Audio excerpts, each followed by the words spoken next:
They said the trial would be fair, but from the moment she stepped into the courthouse with dust on her hem and no one by her side, it was clear to everyone justice had already left town. The saloon emptied early that day. Even the gamblers put down their cards to head toward the courthouse, drawn by the scent of scandal and the promise of a spectacle. A woman on trial for murder, a servant girl quiet, poor, alone. It wasn't the crime that drew them, it was who she was, or rather, who she wasn't. She had no husband to speak for her, no father to defend her name. She had no name that anyone remembered, really. Folks just called her the girl at the mayor's house, or that quiet one with the eyes that don't blink enough. She had worked in the home of Mayor Elwood Thatcher, a man as rich as he was cruel, and now he was dead, poisoned. They said she was the only one left in the room when he died. She didn't cry when they dragged her out of that big house in chains. She didn't plead or scream or protest her innocence. She looked down, walked straight, and let them spit and curse her name. Now she sat on the bench beside a rusted iron stove, her hands folded, her hair pulled back into a tight bun that revealed the bruises still fading beneath her jaw. The prosecutor paced like a preacher in Sunday fire, waving a small bottle in his hand. This here, he shouted, is belladonna, the devil's herb. A single drop can kill a man in his sleep, and that's just what she did. The crowd hissed, murmured, nodded. No one asked why the bottle was found in the mayor's own drawer. No one mentioned that he had grown weaker for months before that night. No one asked what a servant girl, who hadn't even a pair of decent shoes, would gain from killing the only man who paid her. The judge, an old friend of the deceased, watched with the detachment of a man balancing loyalty and duty and leaning hard toward the former. Her court-appointed attorney hadn't said much all morning. He wiped his forehead, cleared his throat, then finally stood. Ladies and gentlemen of the jury, I don't believe there's any real proof. That's all. You may sit down, the judge interrupted. A few people chuckled. She didn't. Her eyes scanned the room slowly, not looking for help, just watching how quickly people turned cruel when they had nothing to lose. An old woman from the bakery turned her face away. A stable boy who used to smile at her now avoided her gaze, and the sheriff, who once asked her if she needed protection from her master, now stood by the door as if she were already guilty. The jury didn't deliberate that day. They didn't need to. Everyone already had their version of the truth, and none of them included mercy. As the gavel slammed down and the judge called for a break before sentencing, the woman was led out through the back hallway. She didn't resist, but across the town, in the shadows of a nearly empty saloon, a man with gray dust on his coat, a revolver heavy on his hip, sat without touching his drink. He'd been there since dawn, and when he heard the gavel echo across the wooden buildings of Hollow Rock, he stood. They called it justice, but it felt more like theater. When the trial resumed after a brief recess, the townsfolk returned to their seats with renewed energy. Some clutched fans, others snacks, as if they were back at the Opera House in Abilene. Only this show had no music, just the slow unraveling of a life no one thought much about until now. The woman was led back into the courtroom, the chains clinking like wind chimes in a storm. Her face was pale, unreadable. She didn't speak. She hadn't sensed the arrest. The prosecutor leaned in again, feeding the flames. He told stories of a bitter servant scorned by a master who tolerated her presence out of Christian charity. He painted her as jealous, secretive, resentful, the kind of woman who looked like she was always listening but never said a word. She never even cried at the mayor's death. He said, his voice rising, "What kind of woman doesn't weep when her employer dies in her arms?" Someone in the back whispered, "A guilty one." No one questioned how a woman who earned $1 a week could afford poison. No one asked why Mayor Thatcher's will had been hastily rewritten the week before, leaving nothing to his estranged sons and everything to a mysterious benefactor whose name hadn't yet been disclosed. The court-appointed defense said nothing. He was a man who valued his place in the town more than the truth. His voice, when it came, was apologetic, almost embarrassed. "There's no direct proof," he offered, barely audible. "Perhaps we should consider, well, it could have been a mistake. Maybe it was a heart condition. Sit down Mr. Blackwell, the judge cut in. We've heard enough speculation. The girl didn't flinch. She had grown used to silence. When she was 8, her mother died in childbirth, and her father drank himself into the ground before she turned 12. After that, life taught her to disappear. Walk quietly, speak less, smile only when expected. She lived in 5 houses before ending up in Mayor Thatcher's mansion, each one more cruel than the last, and Thatcher was no exception. His kindness was poison masked as propriety. He called her girl, no matter how many birthdays passed. His hands lingered when they shouldn't. He struck her once for breaking a porcelain dish, then paid her extra the next day, said it was for her troubles. In private, he was dangerous. In public, he was a pillar that made her the liar. She had considered running once, but run where? Who would take her in? What man would believe a word she said about Mayor Elwood Thatcher? None of it mattered now. The judge cleared his throat and looked over the courtroom with the tired eyes of a man who just wanted to go home. Unless there are any final witnesses, he began. The courtroom stilled. The doors creaked. No one entered. Not yet. The judge nodded. Then this court finds the defendant. Before he could finish, someone burst through the courthouse doors, panting. It was the town stable boy. His hat was missing, his shirt soaked in sweat. He stumbled in, clutching something in his hand. "I found this," he shouted, holding up a crumpled letter. "It's from the mayor. I found it in his desk drawer, tucked behind the lining." Gasps filled the room.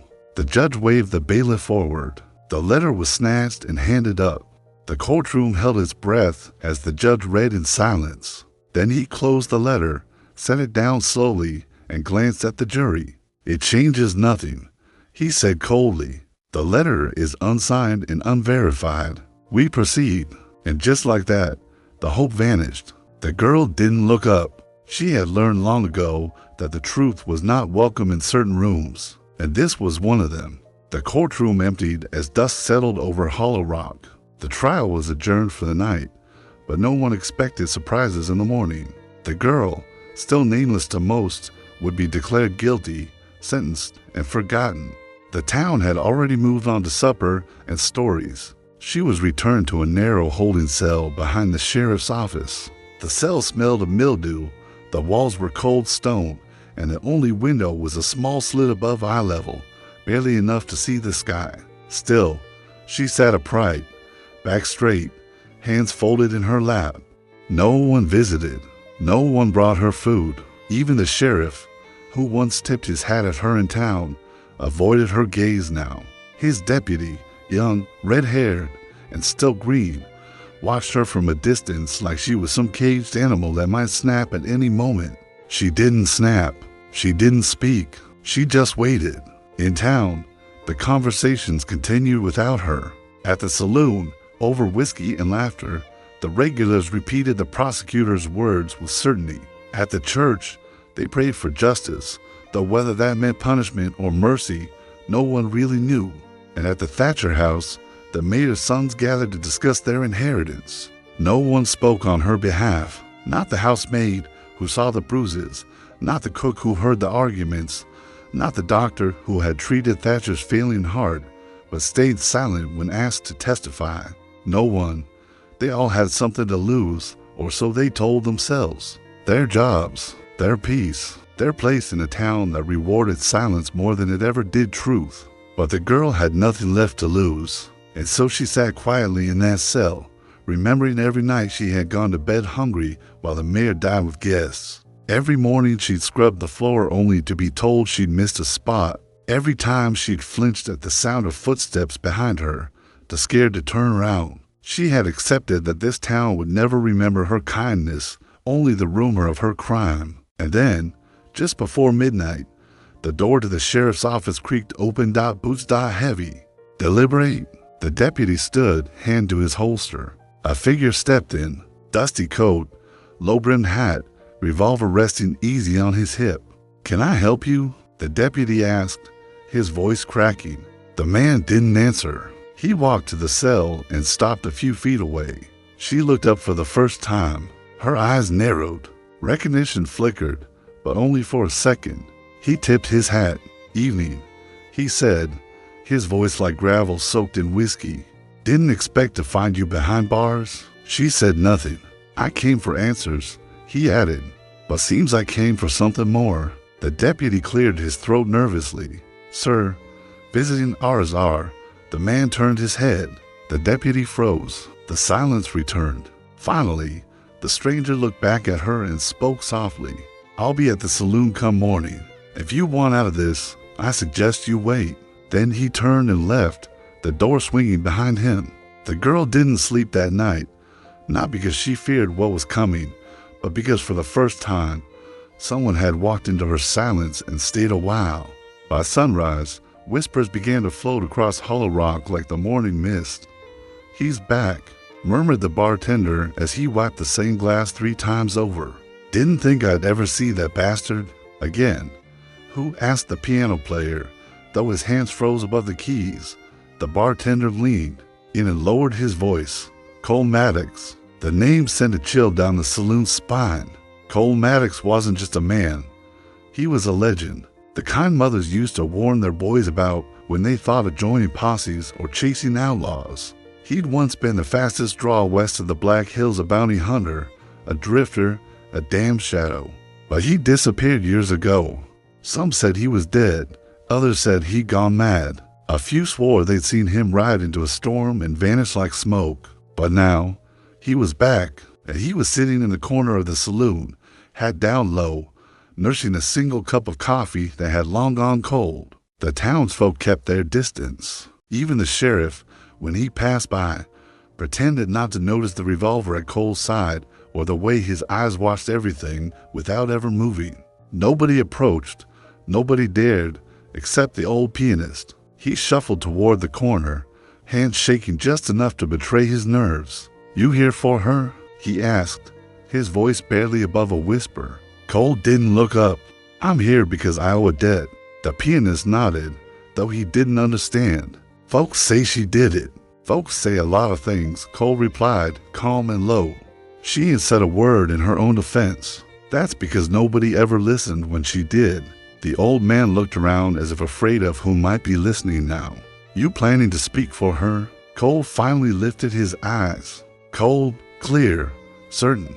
"I plan to make this town remember what happens when it forgets who it used to be." Back at the sheriff's office, the girl stood by the barred window, arms folded.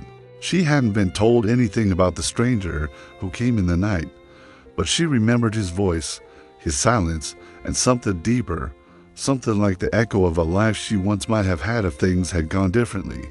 She remembered a name, not his name, not yet, but a name she had overheard once long ago through the walls of Mayor Thatcher's study. "Cole Maddox is a necessary evil," the mayor had grunted. "He kills, but he doesn't steal. He protects, but only if paid in blood."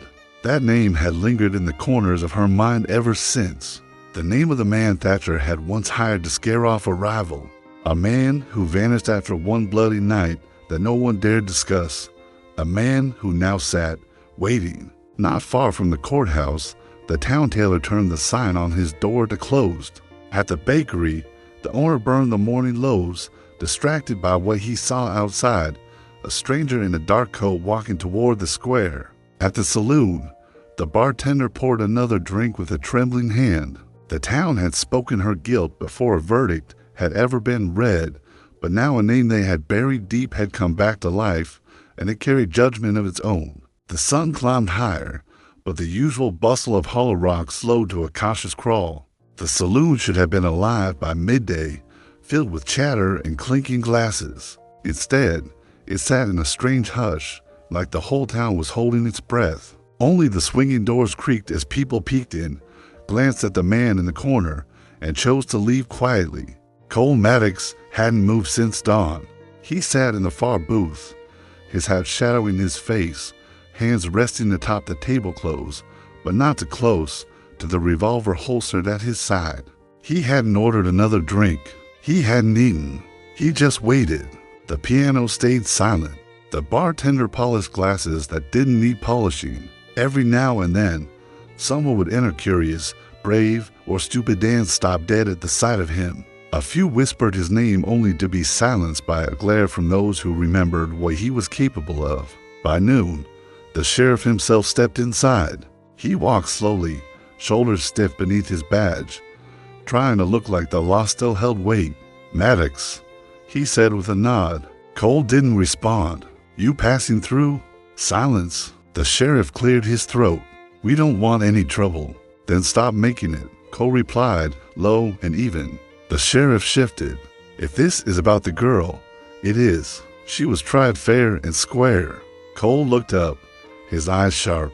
Nothing about that trial was fair, least of all that courtroom. The sheriff opened his mouth and closed it again. He wasn't a cruel man, just a tired one, worn down by years of looking away. And Cole Maddox wasn't the kind of ghost you argued with. "I ain't here to break your law," Cole said, his voice like steel drawn slow. "Just here to remind you of it." The sheriff gave a single nod and walked out, tension trailing behind him like smoke. Back in the cell, the girl sat on her cot, head bowed. She heard the whispers through the walls, the way voices trembled when they said his name. She remembered how Thatcher used to speak of Cole Maddox like a weapon he once owned but lost control of. She remembered one night, years ago, when Thatcher had shouted at her for asking too many questions. Cole had been in the room, silent as always. After that, the shouting stopped for weeks. And then one morning, Cole was gone. Now he was here again. The town didn't know what to do with his presence. He was too dangerous to provoke, too mysterious to trust, and too quiet to dismiss. He didn't make threats. He didn't raise his voice. But something about his stillness unsettled everyone. Even the air seemed to lean away from him. As the courthouse bell rang 1 o'clock, the doors of the saloon swung wide. The room stiffened. Cole stood. Every eye followed him as he walked slowly to the door, spurs barely making a sound on the wooden floor. He paused once, just before leaving, then turned to face the room. "Today, you'll all watch a woman hang for something she didn't do," he said, and not one of you lifted a hand. No one answered. He didn't wait for one.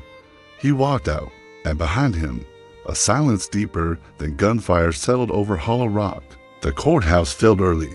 Men took off their hats. Women clutched their shawls. Children, dragged along by curiosity, were told to hush and watch. The trial had ended the day before. All that remained now was the sentencing. The judge sat high in his chair, robes pressed, voice already rehearsed. He had a Bible on the bench, though everyone knew it hadn't been opened in years. The jury had returned their guilty verdict before supper the night prior, and now the town awaited the formal sealing of a fate they had already accepted. The girl was led in, still chained, still silent. She wore the same simple dress from the day of her arrest. It hung loose on her shoulders now. Her cheeks were hollow, her eyes darkened by sleepless nights. She looked less like a criminal and more like a shadow trying to remember what it meant to be seen. She was told to stand. She did. "Do you have any final words?" the judge asked, more out of procedure than genuine concern.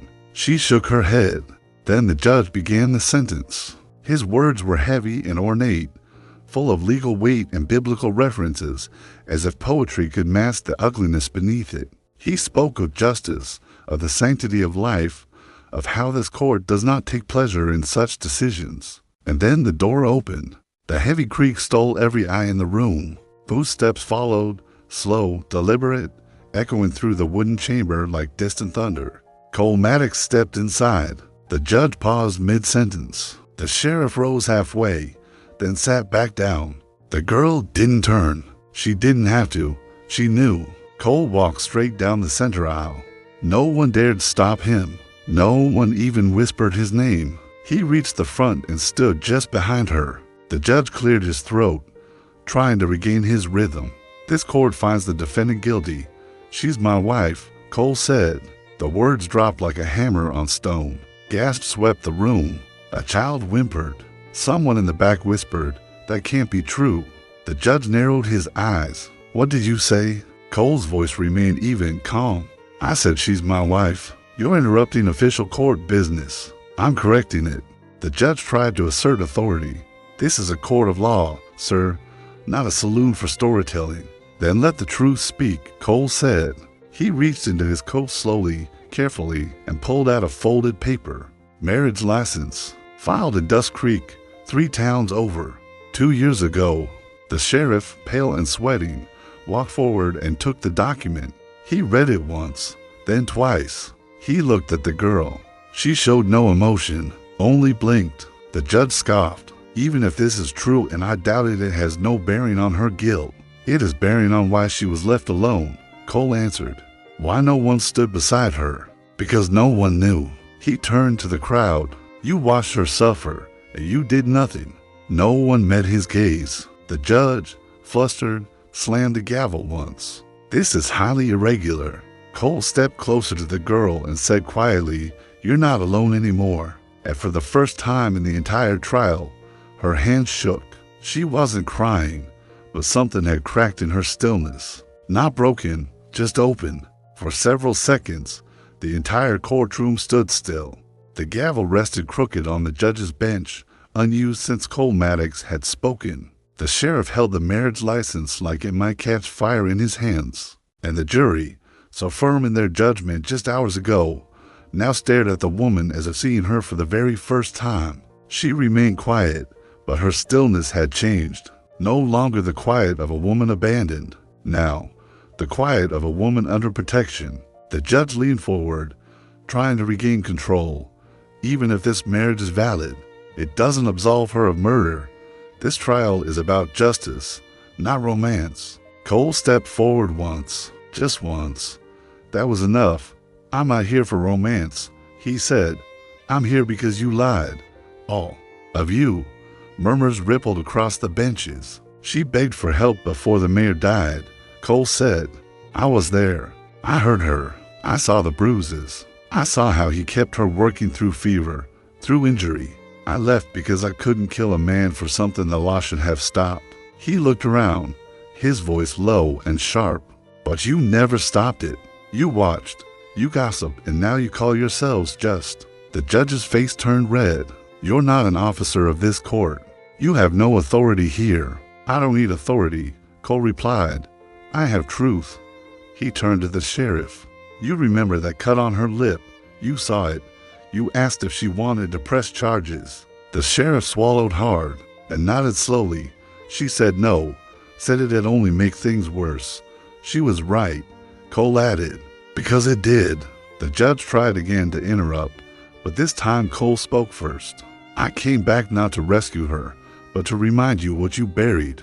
He pulled another paper from his coat, an old medical report signed by the town doctor. The bruises, the broken rib, the internal bleeding a year before. More gasps. The document passed from hand to hand, finally reaching the judge, who read it in silence. She wasn't angry, Cole said. She was surviving. He turned to her then. Not the town, not the court, just her. You wanted to disappear so bad you forgot you mattered. She looked up, her eyes locking with his. I left because I thought it was better to disappear than to stay and burn everything down. I was wrong. The courtroom held its breath. Then a voice rose from the back, thin, shaking. I saw the mayor hit her, said the baker's wife. Heads turned. He used to make her kneel while he drank, she added, now crying. I never said anything. Then the housemaid stood. She cleaned his chamber pot when she had a fever. I begged him to let her rest. He laughed. Then the old piano man spoke. I saw the bruises on her arms 2 years ago. I thought it wasn't my place. The courtroom shifted. Whispers of guilt and shame grew louder than any gavel could silence. The judge sat back, his expression hollow. The truth was heavier than the sentence he was about to deliver. Cole didn't need to say another word. He had already won, not through violence, but through silence finally broken. The courthouse emptied slowly. No verdict was read that day. No sentence delivered. Instead, the judge, once so proud in posture, rose and announced a recess pending further review of new evidence and witness accounts. His voice cracked as he said it, like he no longer believed in the courtroom he commanded. The girl was taken back to her cell, but this time without shackles. The deputy who led her there kept his head down, and his hands trembled slightly when he opened the iron door. She didn't ask questions. She just sat quietly. Across town, Cole Maddox stood at the edge of the square, staring into the distance. He didn't go back to the saloon, didn't seek a meal or a bed. He waited, and as he waited, people passed, some pausing, unsure whether to thank him, others pretending not to see him at all. By nightfall, the doctor arrived at the sheriff's office, a file in hand and guilt written across his face. "I lied by omission," he confessed. "I treated her more than once, and I never filed the proper records. I feared the mayor's wrath more than I feared God." The sheriff, his voice quieter than usual, simply said, "You're not the only one." The next morning, the town was different. No one said it aloud, but the name Cole Maddox now carried weight again, not as an outlaw, not as a killer, but as something worse for Hollow Rock, a mirror, a reminder of everything they chose not to see. Cole sat outside the jailhouse, hat low over his eyes as people walked by and whispered his name, not with fear, but with unease. It wasn't his gun they feared anymore. It was what he knew. Inside, the girl remained still, but her thoughts raced. She remembered the first time she heard Cole's name, whispered by the mayor during an argument with a rival. "I'll bring Maddox back if you don't shut your mouth," Thatcher had said, like invoking the devil. Later, she'd heard the staff speak of Cole with reverence and fear, a man who did what needed doing, but not unless it was right. A gun for hire, yes, but one who had rules of his own. She had seen him only a few times then, quiet, watchful, a man who never looked at her like she was invisible. But he disappeared, just like that. Now he was back and claiming her as his wife. She didn't understand why. She didn't even know if it was true. But part of her, the part that hadn't dared feel anything for years, wanted to believe it could be. That someone, somewhere, had seen her long before the courtroom did. Back outside, the sheriff approached Cole. "Judge has called for the case to be reopened," he said, "with proper testimony, witnesses." Cole didn't move. Too little, too late.